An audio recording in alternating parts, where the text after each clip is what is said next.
Yo, what's good, BeBackGaming fam? It's your boy BeBack, and today, we're diving into one of the most anticipated games of 2025, Death Stranding 2, on the beach. Hideo Kojima is back with another wild ride, and let me tell you, this game is a lot.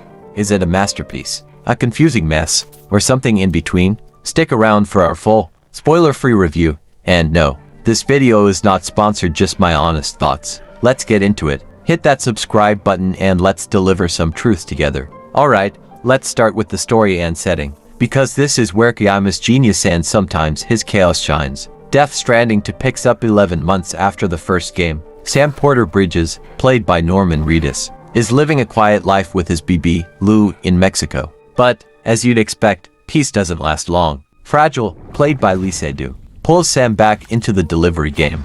And soon he's off to Australia to reconnect a fractured society. Sound familiar? It's classic Kojima big ideas about connection, humanity, and, yeah, some weird stuff.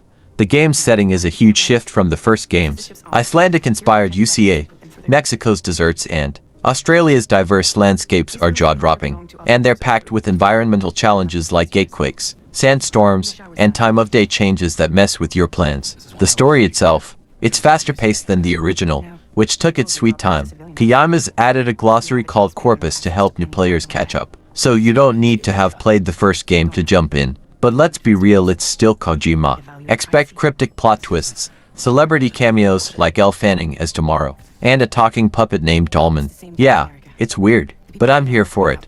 The narrative tackles heavy themes: geopolitics, life, death, and whether connection is even worth it. It's ambitious, but sometimes it feels like Kojima's juggling too many ideas. Still, after 30 hours of hands-on time, I was hooked, even if my brain hurt. More on that later. Let's talk gameplay, because this is where Death Stranding 2 levels up. If you played the first game, you know it was basically a hiking simulator, with some combat sprinkled in. This sequel keeps the core delivering cargo, connecting people, but it's way more dynamic. You're still trekking across insane terrain, balancing cargo like a pro. But now you can build monorails and highways to make travel smoother. These require tons of materials, so you'll be hitting up mines and setting up trade routes. It's satisfying, like building your own post-apocalyptic UPS network.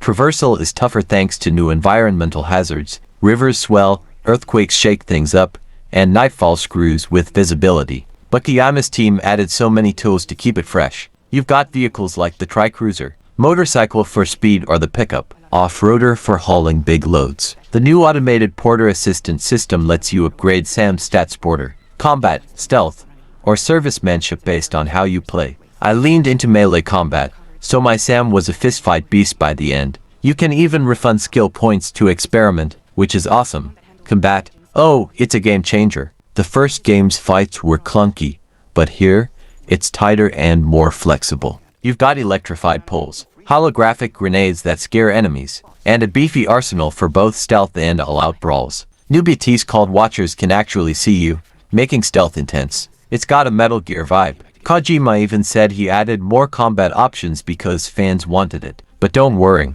you can still avoid fights if you're all about the chill delivery life. With 4 difficulty modes, there's something for everyone. Can we take a second to appreciate how gorgeous this game is? Death Stranding 2 is a visual masterpiece on PS5.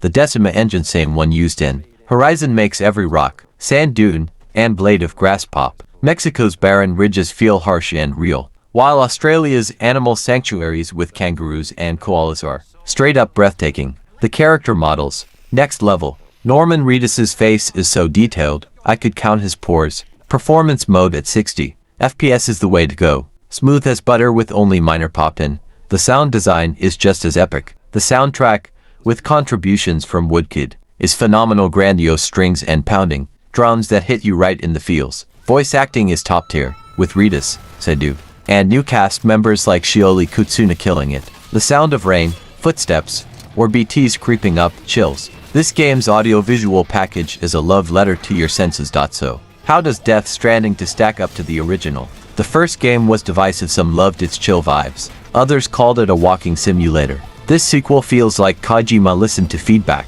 The story's more accessible, combat's way better, and progression systems reward every playstyle. Monorails and new vehicles fix the tedious slugs of the first game, And the corpus glossary makes the lore less overwhelming, but it's not perfect. The narrative can still feel modular, like pieces of a puzzle that don't fully connect. Some missions drag, and if you didn't vibe with the first game's fetch quest core, this might not win you over. Still, it's a bolder, more polished experience that doubles down on what made the original unique. Alright, time for the verdict. Death Stranding 2.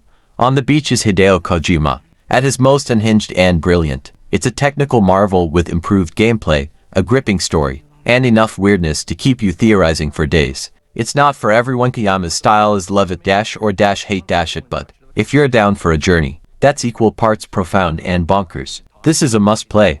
I'm giving Death Stranding 2 a 9/10. It's not perfect, but it's one of the most memorable games of 2025. Whether you're a Kojima stan or a curious newbie, this is an adventure worth taking.